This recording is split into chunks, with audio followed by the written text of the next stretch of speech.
Bien, y el título de hoy de la columna del lado B es Cuando Buenos Aires se tiñó de amarillo. Y el título no obedece a ningún tema político partidario, ni mucho menos.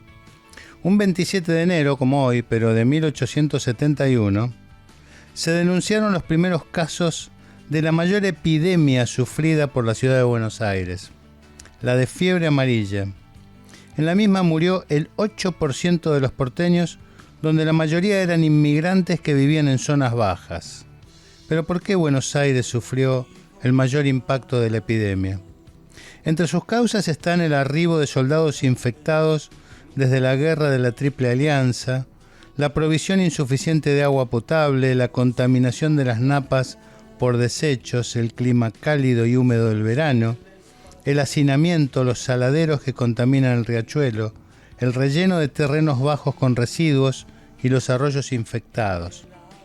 Si algo tuvo de positivo, fue la toma de conciencia de las autoridades de la necesidad de mejorar las condiciones sanitarias de la ciudad, de establecer una red de distribución de agua potable y de construir cloacas y desagües, ni más ni menos. Porque en ese momento se adjudicaba la génesis de la fiebre amarilla a la acumulación de desechos, algo así como una serendipia que generó modificaciones de infraestructura porque no sabían hasta ese momento que el vector de la fiebre amarilla era el mosquito Aedes aegypti, sí, el mismo, el del dengue. Fue el médico cubano Carlos Finlay quien descubrió ese mecanismo 10 años después. En 1871 convivían en la ciudad el presidente Sarmiento, el gobernador de la provincia de Buenos Aires Emilio Castro y el jefe municipal Narciso Martínez de Hoz. Hay una creencia actual, algo romántica y medio naif, de pensar que la Buenos Aires de fines del siglo XIX y principios del XX era propia de una ciudad pujante, desarrollada y moderna. Miren, la ciudad no contaba con sistemas de drenaje, el agua filtrada llegaba por un caño desde Recoleta para las familias patricias, pero no a los suburbios que tenían una situación sanitaria deficiente, particularmente en los conventillos habitados por inmigrantes y personas de color. Una Argentina bastante desigual.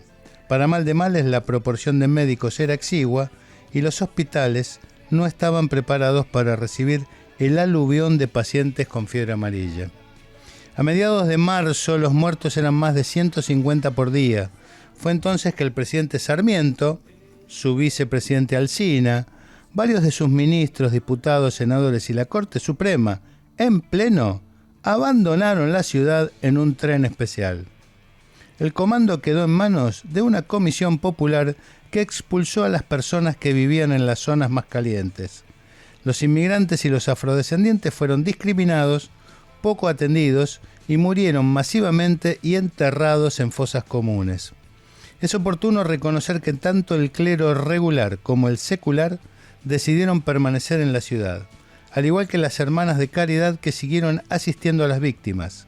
Tanto el clero como el personal sanitario fueron las profesiones que pagaron con más vidas el costo de la epidemia. El cementerio del sur se saturó y hubo que improvisar un nuevo cementerio en la Chacrita de los Colegiales. Así nació el cementerio de la Chacarita y el ferrocarril oeste que llevaba los cuerpos hasta allí. En la Semana Santa se registró el pico de muertes de fiebre amarilla en la ciudad, que comenzó a descender con los primeros fríos, y en total murieron casi 15.000 personas en la ciudad de Buenos Aires.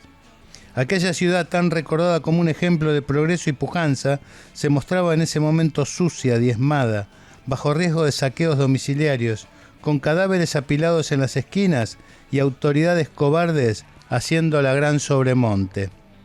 La ciudad de Buenos Aires de fines del siglo XIX, pese a lo que se cree o se dice, estuvo sumida en un infierno sanitario, social y económico producto de una epidemia devastadora importada desde la tragedia de una guerra sangrienta de Paraguay, y donde nuevamente las profesiones humanísticas superaron la talla y los cuadros políticos defraudaron. Dejó miles de muertos y una población diezmada a cambio de un sistema de cloacas y agua potable, un nuevo cementerio y un sistema de ferrocarril. Un costo muy alto para el currículum de una ciudad mágica. Intento seguirte pero no doy más. Sospecho que el tiempo se nos va a acabar. Estás algo loca y sos tan clásica. Deja que la noche nos proponga más. Decime que sí, hacer como yo, a veces sos tan genial. Persigo tus ojos por la capital.